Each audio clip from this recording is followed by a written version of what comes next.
Welcome to Something Personal. I'm Amy Laburda, the editorial manager at Palisades Hudson Financial Group. When we talk about subscriptions, you may immediately think of streaming video, but in 2026, Netflix is really just the tip of the iceberg for most of us. Fitness, meal kits, productivity software, and too many other goods and services to name now come in subscription form. But as the number of subscriptions grows, the danger of some of them turning into so-called zombie subscriptions looms. To help us out, I'm welcoming back Kasey Radney to the podcast. Kasey is a client service manager based in Palisades Hudson's Atlanta office. He's a certified financial planner certificate and serves our clients in areas including bookkeeping, investment management, and tax preparation, among many others. Kasey, thanks so much for sitting down with me today to fight off the zombie horde. Amy, thank you for having me back on. I'm excited to be here and for something as fun as fighting off some zombies. Should be a good time. I think it's pretty appropriate. If I remember correctly, the first season of The Walking Dead featured Atlanta prominently, so you're well positioned. It did. There. I remember the exact highway shot they used for the first opening pilot episode. Yeah. Really cool. Something to think of while you're stuck in traffic down there now and then, I hope. So let's start with the term zombie subscriptions. What are we talking about? What is a zombie subscription? Well, it's no surprise. Nearly every single person on Earth at this point in day and age has either one or multiple different types of services they use. Whether they use it for personal or business uses, everyone has at least one. I think it'd be almost virtually impossible to find or survey a group of people and find out someone who is just not online at all or have any service subscriptions for anything. But whether it's for business or personal use, or if it's a need or a want, it's kind of hard to avoid having subscriptions this day and age. The obvious ones that come across your mind are Netflix, Spotify, the big media giant streamers that everyone uses day to day. But you'll learn through our conversation, there's so many more subscriptions that most people don't even think about or realize that they have. And I really want to point out at the top of this that it's completely fine to have subscriptions as long as that you use them and value them. It's the automatic continuous subscriptions that you either don't use at all or you sign up and forget about. Those are what we like to call zombie subscriptions. And those are the ones that can really tear up your budget if you're not careful. So you wrote about this topic in our company newsletter Sentinel back in November, and I was genuinely surprised at some of the statistics you found. I think, as you said, it didn't surprise me that most people have a subscription, but these subscriptions that people are paying for and not using seem like they're a bigger deal than I really realized before we worked on that article. Yeah, that actually surprised me too when I dug into it. I actually came across an interesting study by CNR Research they did that showed the average typical person with their subscriptions, what they think they're spending, they're underestimating by over 2.5 times of what the actual cost is. And then there was another study by CNET, a prominent tech article, that showed that the average adult spends about $1,000 a year on subscriptions, and $200 of that $1,000 goes to subscriptions they no longer use or they've forgotten about. So I was just surprised that most people don't realize how much money they're losing on these subscriptions that they're signing up for on a day-to-day basis. Yeah, I think it's easy. You know, some of these are $6 a month, $10 a month. It's really easy to dismiss like, oh, well, if I'm not keeping a real close eye on them, what's the harm? But it seems like the harm is that they can really add up when there's, you know, it's not just the one $6 subscription that you've missed. Absolutely. Let's stick with the zombie metaphor here. If you were facing down one single zombie face to face, most people would probably feel fairly confident they could take it out. But you turn a corner and there's a horde of zombies looking at you, most people wouldn't survive. These subscriptions work the same way. For most of us day to day, we're dealing with a horde of subscriptions, and that's where it becomes a problem. A single subscription, like you mentioned, less than $20 a month, most people do not hit panic by seeing that on their bank statement. It's when you have 5 of those that it quickly racks up and you realize, oh, I'm spending a lot more money per month than I was anticipating. Just the math on it, if you're spending $20 a month for 5 of those subscriptions, you're spending over $1,200 annually. And that's a big number for most people. Yeah. So I'm just curious, did working on that article and preparing for this podcast point out any zombies in your own budget that had been hiding from you? 100%. Yes, yes. So when I was writing the article, I actually went through my bank statements because I wanted to see how my own zombie subscriptions looked. And I actually found this photo editing app that I had downloaded about 2 years prior. It was right after a family vacation. I wanted to touch up some photos and make them look nice. And then just forgot to go in and delete it because it was linked to my Apple ID and just completely forgot about it. So for 2 years, I was paying that subscription, not using it. Man, the apps will get you. I feel like, they're still on your bank statement the same way anything else is, but they feel somehow sneakier to me. I do. They fly under the radar for sure. Yeah. So I also kind of took a look at my statements when we were working on that article. And I think one thing that it made me realize was that it's not just the entertainment, the Netflix, the Spotify's, but when you're looking for subscriptions, there are other things that pop up. I know that for me during lockdown, I subscribed to a local coffee roaster here in New York City where I am because I wanted to support local businesses. I wanted a little treat for myself when I was stuck at home. And I've kept up with it. And, I don't regret that, but I don't know that I would have thought of that as a subscription in my portfolio of subscriptions. Similarly, I don't know if you've heard of Rancho Gordo. It's a beans subscription service, like dried beans. And they're so popular, they have a waiting list. I have a friend who was on it and finally got to actually buy the beans, which is not only a subscription, but a subscription that's exclusive. You have to wait for. But a wait list for a subscription. That's a new one. I don't think I've ever heard of a wait listed subscription. Look, she's made me the beans. They're good beans. I don't know. It has to be good coffee to be on a wait list. Yeah. For sure. So no, I think you're right, 100% on that too. You're not alone in that. Most people, when they think of a subscription, myself included, you think of the Netflix. You think of the big streamers that you use day in and day out, almost become synonymous with the word subscription. But it is true that there are millions of different subscriptions offered out there. I think the subscription model is becoming more prominent, especially since COVID, when people are at home. They want the convenience of not only software and streaming, but their physical goods. That's also a subscription as well. And then just for companies, they're able to really depend on predictable recurring revenue that comes from these subscription models. And that's, for companies, they love that. Yeah. So from the business side, is that locking in a customer on a recurring revenue, is that really the main driver of the explosion of subscriptions we've been seeing from their point of view? Yes, I think so. I think it's a main driver. It's better for companies instead of, selling a product that's a one-time sell. They can really build and design this continuous relationship with their customers. It really allows them to build a unique customer experience as well. Most subscription models offer special perks that you don't get with just the free version or the one-time sell version of the product. There's also a lot of customization, and then even convenience is built into that. If you think of no ad subscriptions that are prominent across the board. So I think for companies, it's a huge part of that is building out the experience for the customer that then they get the benefit of continuous revenue from them. So we're going to get back to the zombie subscriptions in a minute. But as you observed earlier, if you're using a subscription, it doesn't sound like that's necessarily a bad thing. You can get a lot of value out of those subscriptions if they're a thing that really aligns with something that you're using a lot, something that fits into your lifestyle. So it's not the subscription model itself that is necessarily the problem here. Yes. Think about software streaming. We'll just start there. Instead of having to go and buy an individual CD or DVD for everything that you want to watch and pay hundreds of dollars for that to build out your own personal library, now you pay a small monthly fee and you get access to an entire library of property to watch and stream.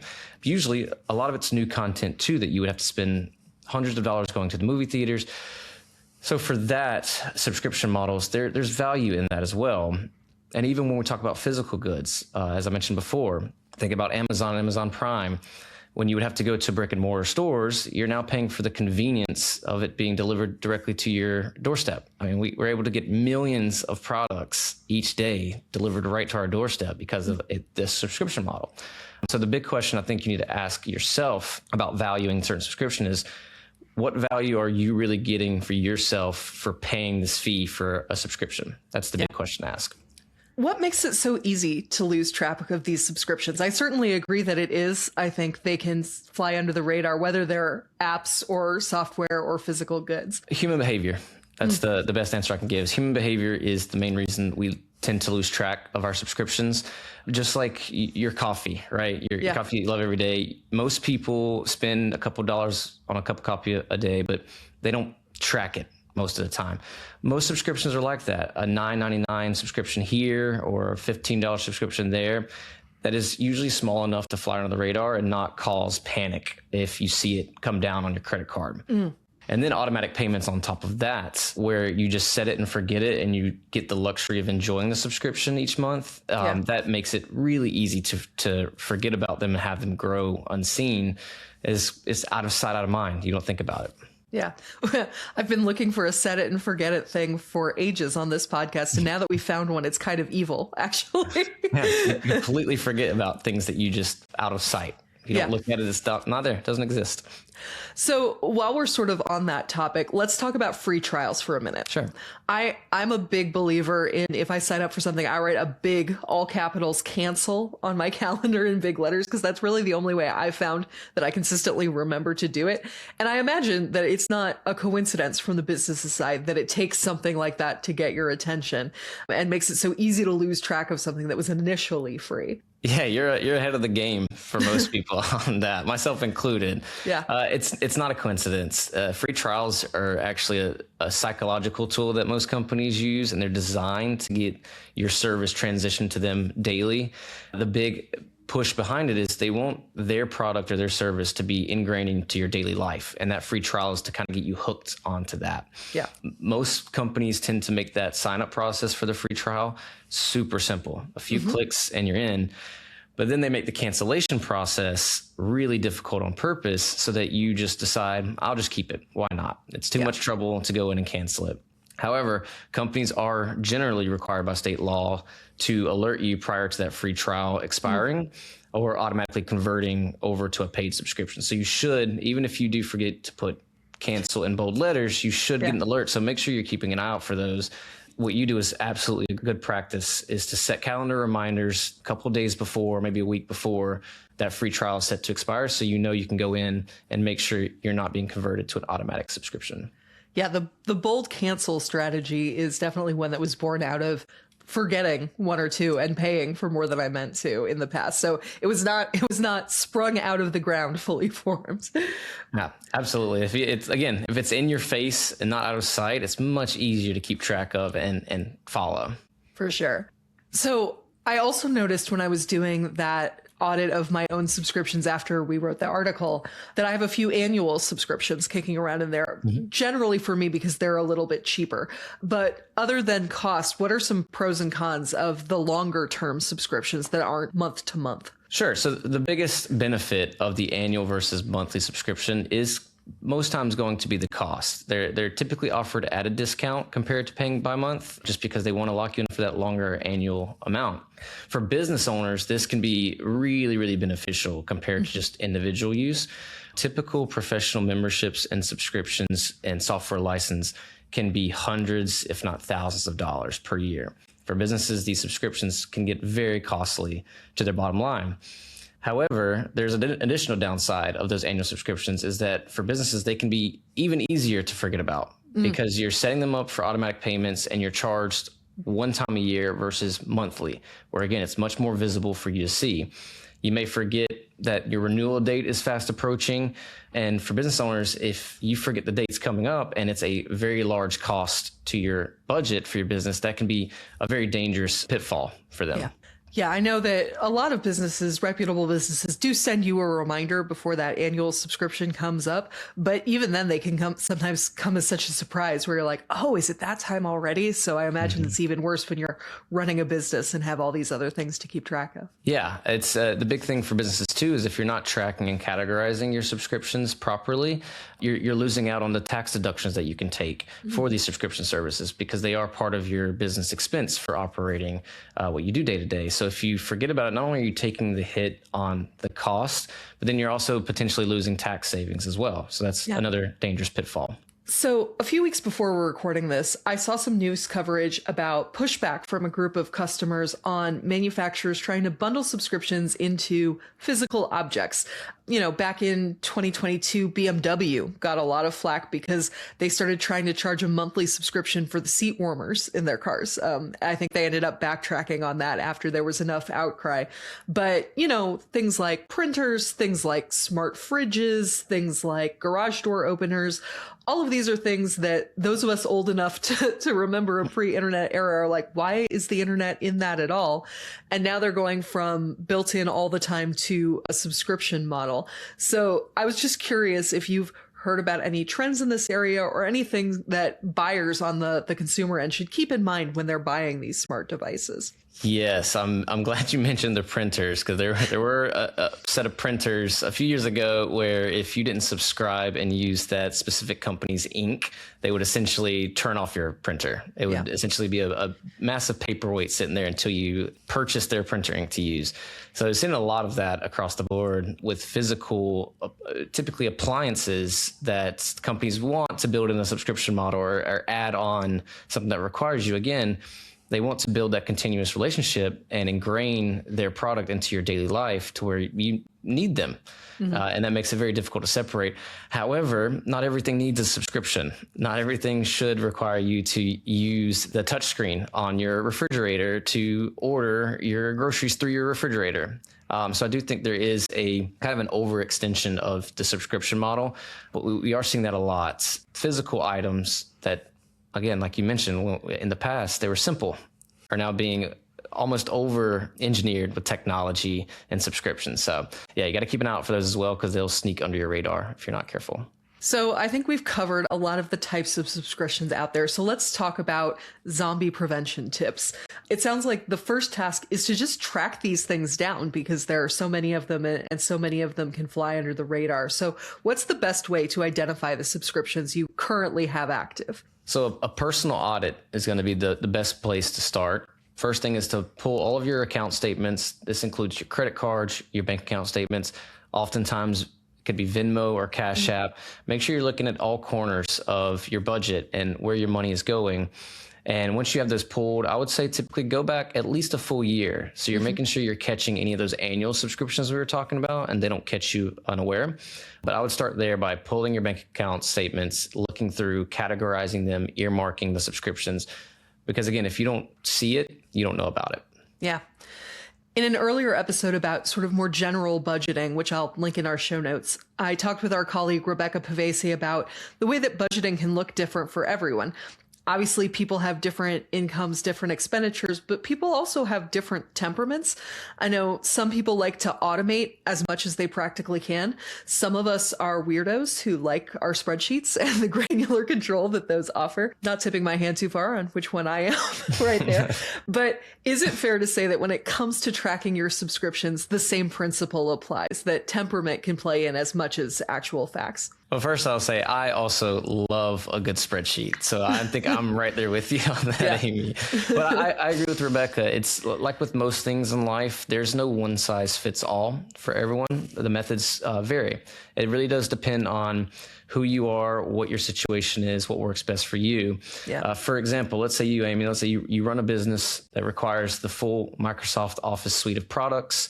You also really love TV and entertainment, so you have every single TV streamer that exists. And then you also, let's say you love to shop, so you have Amazon Prime and you deliver from that religiously. And then I'll say on the other hand that I just like the New York Times and a TV show from Disney every now and then, right?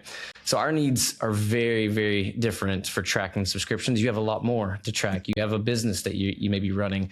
So it's really finding what works best for you. Yeah. So in fact, I am a movie lover, and I will not claim I have every video streamer, but I have quite a few. I found for me that it's helpful that I just have a spreadsheet with, what the streamer is, when the renewal date is, sort of if I have friends or family who are paying for, the add-on subscription, which I do in a couple cases, those kind of things. So it has gotten to the point where there is in fact a granular tracking, but many people are not going to go that hard. I realize this. For people who are more normal than me, are there other ways to keep track? Is it just a matter of keeping an eye on your spreadsheet, or are there other tools out there that they might want to use? Sure. I'm going to advocate for spreadsheets too. I'm with you, Amy, on that. I'm going to advocate. But there are companies out there that if you are not wanting to go super granular, there's companies that offer their services that they can automatically scan your transactions for reoccurring subscriptions, annual subscriptions. Some even offer their services to help cancel subscriptions that you don't want. However, it's good to know that ironically, those same services are often subscriptions themselves. Sure. So you have to be really careful that the solution that you're looking for to track doesn't also become part of the problem. Yeah. Also, because they're scanning your transactions, your statements, you should be very careful and vet the privacy policy and the reputation of the company that you look at before you give it any access to your accounts or your financial situation at all. Make sure you thoroughly read through all of their terms and conditions before you give it access to scan for these subscriptions. They can be helpful if that is what you need for your method. Okay. And, we already talked sort of a little bit about the particular dangers business owners have with subscriptions. Obviously, you want to keep track of them the same way, but are there any particular wrinkles that business owners should keep in mind? I would say for business owners, it is a different beast than for personal ones for subscriptions. I would really suggest that things to look out for is really go through and think about what tools you use for your operation in the business day to day, and make a list from that. So not quite so much as looking through personal bank statements, but really dig into, okay, what services does my business use on the day-to-day operations? That can include accounting software. If you have a website, it could include the website domain hosting that you use, your marketing services. The list can go on and on, but really make sure you make a list if you're a business owner, track the subscription amounts and the frequency. Don't forget those annual subscriptions, and because these are typically going to be the high cost expense items for businesses as well. And as I mentioned prior, if businesses don't track and accurately categorize these subscriptions, they can't deduct them from their taxes. So you're missing out on a huge benefit for that as well. Yeah. And I imagine with businesses, a thing you don't have with individual subscriptions is a lot of these charge per seat or per user. So it seems like even if you're still using a particular piece of software, it might make sense to check how many of those seats you're really using still. Yes. Many business subscriptions are built on a per user basis. So that means the more users that you have on that account or that subscription, the higher your overall cost is going to be. So if you're a business owner, you really need to keep an eye on those types of subscriptions, because let's say, for instance, you fail to remove former employees or employees that are no longer with your business from that account or subscription model, then you're paying a higher cost than you should be for a subscription that you're using. These excess charges can really stack up and hit your bottom line if you're not careful with them. So whether you're an individual or a business, we've done our audit. We now know what all of our subscriptions are. We have a big list. What's the next step? Okay, keeping the zombies under control. Here's what we need to do. First, you need to go through and make a note of any of the subscriptions on that list that don't seem familiar. We can't properly account for all of your subscriptions if there are any unknown variables. Doesn't work. Once you have that list set, then you can consider which subscriptions you're actually going to use versus those that don't make the cut. That's the important next step. Okay. So it seems like it's probably a gimme to anything that you didn't know you were paying for. You can obviously let go. And anything that you're using every day that is a huge part of your life can go in the keep pile unless you're actively trying to save money in your budget. But I imagine for a lot of us, there are a lot of in-between subscriptions on the list where you're like, oh, I'm using it, but am I using it enough? As a financial planner, how do you think about those subscriptions that are kind of in the middle of the curve, that aren't clear keeps or clear cuts at immediate face value? Sure. Yeah. The financial planner in me wants to say your opportunity cost. I'm sure you've heard that before, but it really comes down to, you have to ask yourself the brutal question of, what true value do I receive from this subscription?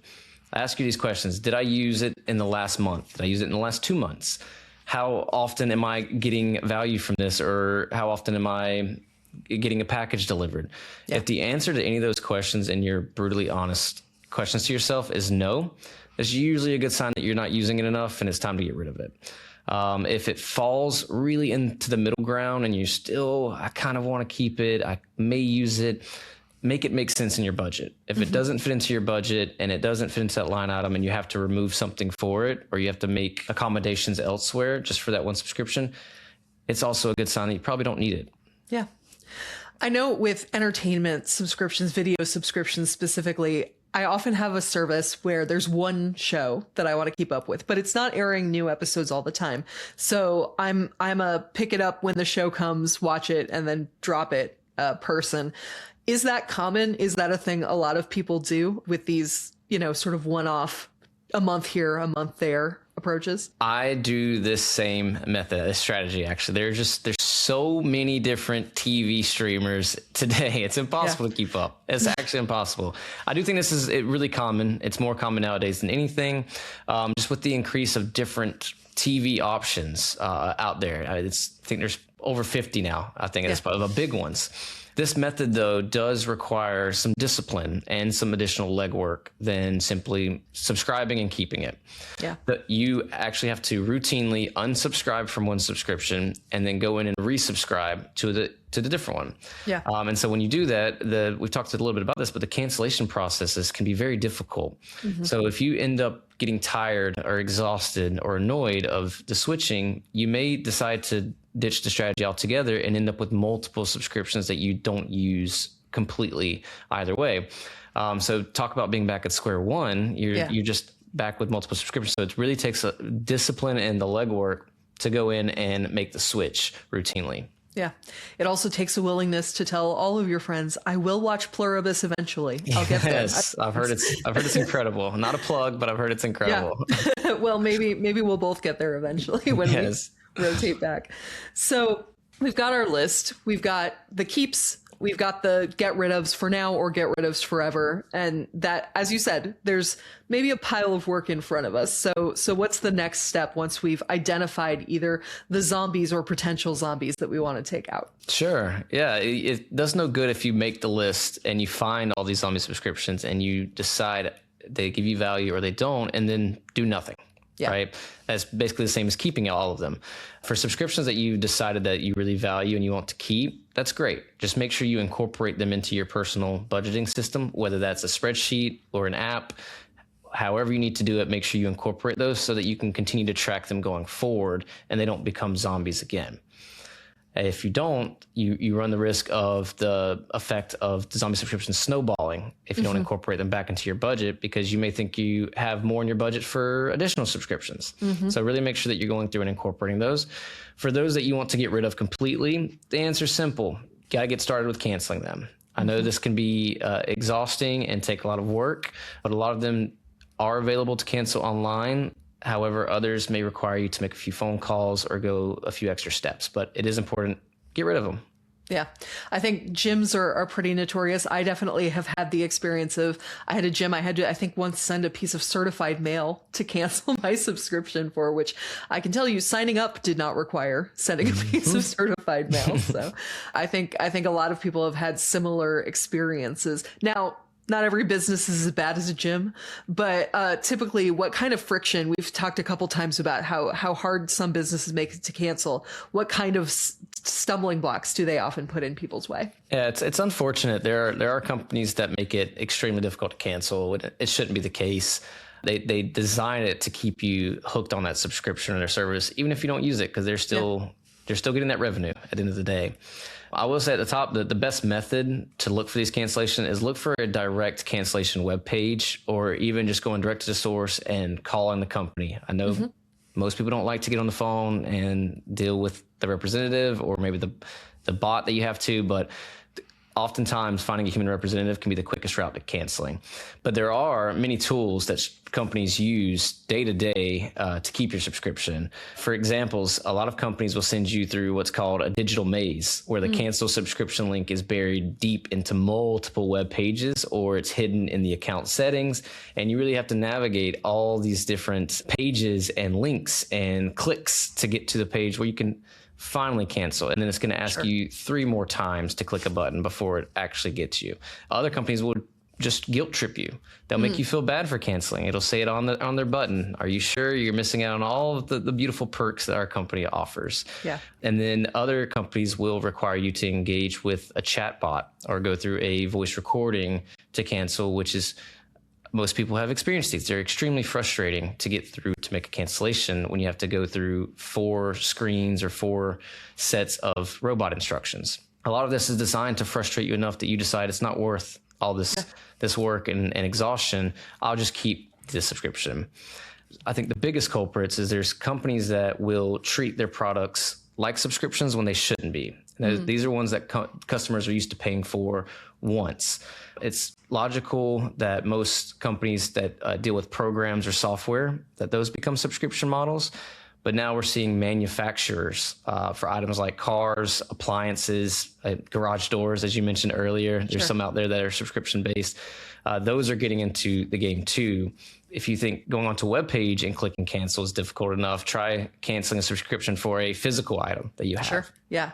I think there's also, I've run into the carrot as well as the stick as far as companies that are so eager to keep you that they're like, what if we only charged you $1 a month for the next 3? Like, those we're going to give you the best deal we can to try and keep you. And then by month 4, maybe you'll forget that you wanted to cancel it all and it goes back to normal. Yeah, the cancellation offer. It's always a good one. For sure. So I remember hearing about a little while ago, the Federal Trade Commission coming up with a click to cancel rule. I think it was back in 24. Is that still enforced? Did it ever come into force? What's the status with that these days? Unfortunately, it's not at the moment. I think it is a great rule that the FTC was trying to implement. The FTC really recognized the harm that these difficult cancellation processes were causing. And in 24, they actually introduced a rule to curb this practice across the board for companies. The rule essentially required companies to make it as simple for users to cancel as it is to sign up for a subscription. And again, we all know how easy it is to sign up for a subscription. So this is going to be a really, really nice change. However, unfortunately, in July of 2025, the U.S. Court of Appeals vacated that rule just on procedural grounds. So as of now, it's not clear if the FTC will go back down that route. I personally hope they do. So I hope for you as well, for the gym membership, it makes it a lot easier for you next time. Sure. So this is just a personal question. I'm just curious. Do you have any recommendations when you're sitting down, you're like, I got to make these phone calls. I got to find these websites. When you're dealing with this sort of unpleasant chore, do you have a particular strategy you use, or is it a kind of Nike, just do it situation? Sure. I think no one's going to like the answer, but because no one likes to sit on hold and wait for a subscription to be canceled, but it really is beneficial long term. So I think the best strategy for me personally, and I hope for everyone else, is really schedule a time to sit down in a batch and go through and make all these cancellations at one time. You've already marked them down. You have your list. You can go down the row and really set a block early in the morning, make all the calls you need, and just get rid of the zombies all at once. It's going to be unpleasant, but only for an hour or so, and then you're free. So that would be my strategy. Awesome.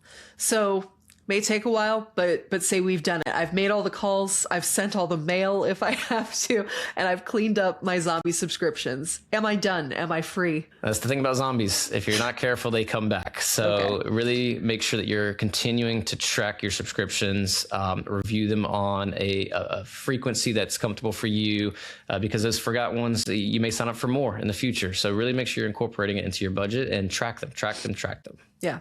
I imagine you said frequency that's comfortable for you, but as a financial planner, do you have a suggestion for a cadence that's reasonable? I imagine you don't have to be checking them daily, but it should be more than once a year. Where's the sweet spot? Yeah, it doesn't have to be that granular. I would recommend reviewing your subscriptions at least on a quarterly basis. I believe 3 months is enough time that you can honestly go through and see, did I use that during that month?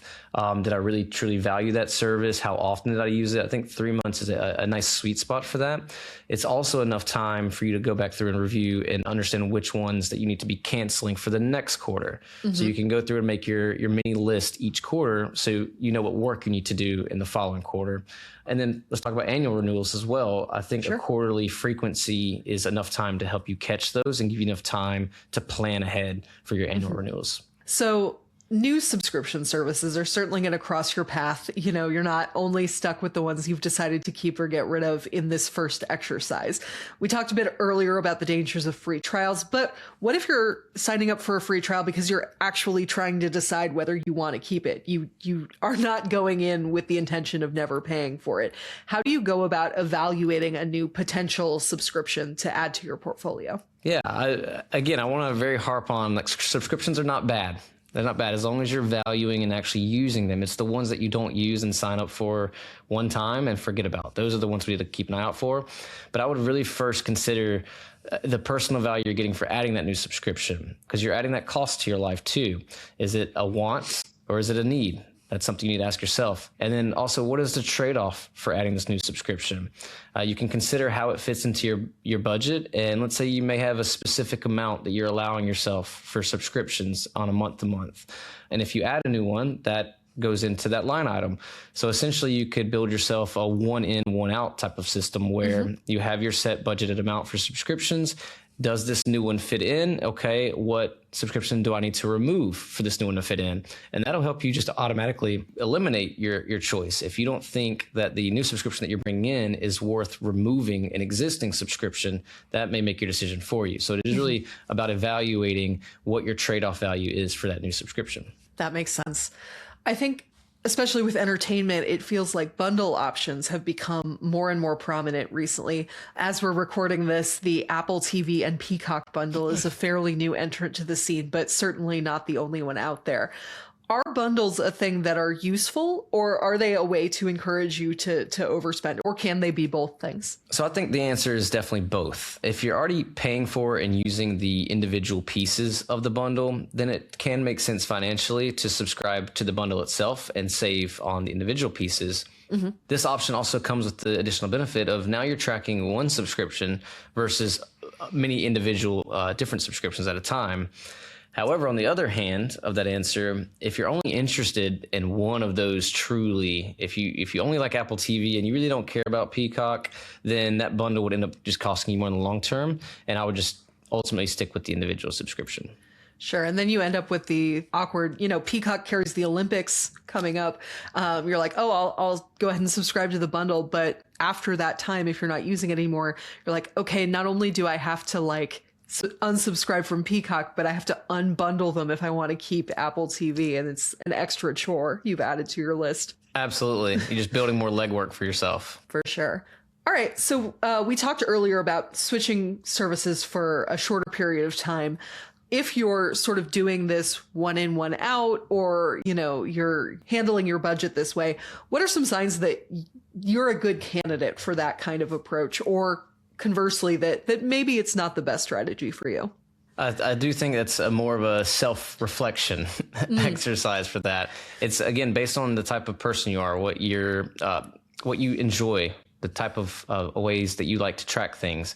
If you're able to continue to track and switch services and do that work of canceling and then resubscribing, this could be a great strategy for you. As we discussed, most subscriptions make it super easy for you to sign up, and then most of them also make it easy to resubscribe.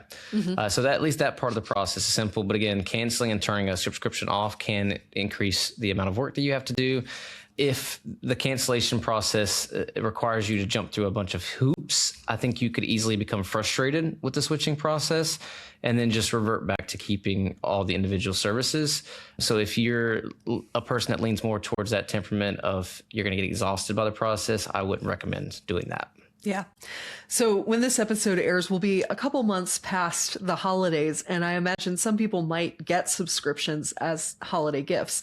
Now that we're, 8 weeks-ish, 9 weeks-ish past when you probably received that, are those a particular trouble spot to look for? Things that were a gift initially, but eventually you will have to pay to keep. Yes, yeah. So almost the gift becomes a burden if you're not careful. Yes, so that's another thing that you would add to your audit list is when you're going through personally is keep track of those as well. And again, if that nice box of cold meats comes to your door every month because it was a gift randomly by a cousin, you want to make sure that if it does convert to a paid subscription, do you want to keep getting the subscription? So I think that's something very, very big to look out for. And in that same vein of thought is some people share the subscription cost with their roommates, let's say, for instance. So I may Venmo my roommate my share of the subscriptions that month. So that's also something you need to incorporate into your statement. Don't forget about those because they are part of that cost. So that's another thing to keep an eye out for. All right. So we've covered a lot of ground today. As our regular listeners know, I like to end an episode by handing things over to my guests to wrap up. So Kasey, I've pumped you for a lot of information about subscriptions in this episode, but is there anything you wanted to talk about that we didn't cover, or any just final thoughts to leave our listeners with? Yes. The last thing I want to add is more for parents with younger children. I've seen it before. Most people know I've worked at the Athens YMCA in the past, a nonprofit, and I've seen this a lot with the younger children at the camps, is where we live in an age where kids are growing up with technology and so much is at their fingertips. Most parents don't know that sometimes their credit card is attached to the family account on the iPad or on the computer. And so when you go through your list of your audit of your subscriptions, make sure you review those accounts too, because sometimes kids get on there and play games, and those games have ads or subscription models or things like premium passes that are targeted to young kids. And it's very easy for them to click that button to subscribe without you ever realizing that it's there. So that would be my final tip, is for parents of young children, make sure you're checking on your iPad accounts too, or your computer accounts, and make sure you're keeping an eye on them on what they're paying for, because they can quickly spend money if it's just a simple button for the kid to press. So keep an eye out for that. Makes sense. My childhood, I had to actually ask my parents for cash before spending their money.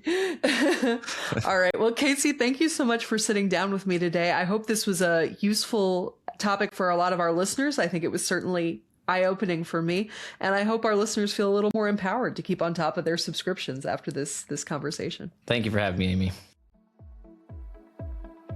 Something Personal is a production of Palisades Hudson Financial Group, a financial planning and investment firm headquartered in South Florida. Our other offices are in Atlanta, Austin, the Portland, Oregon metropolitan area, and the New York City metro area. Something Personal is hosted by me, Amy Laburda. Our producers are Ali Elkin and Joseph Rangeli. Joseph Rangeli is also our director, editor, and mixer. If you enjoyed this podcast, please take a moment to rate and review us wherever you're listening. It's a simple way to help new listeners find the show, and we really do appreciate it. Thank you.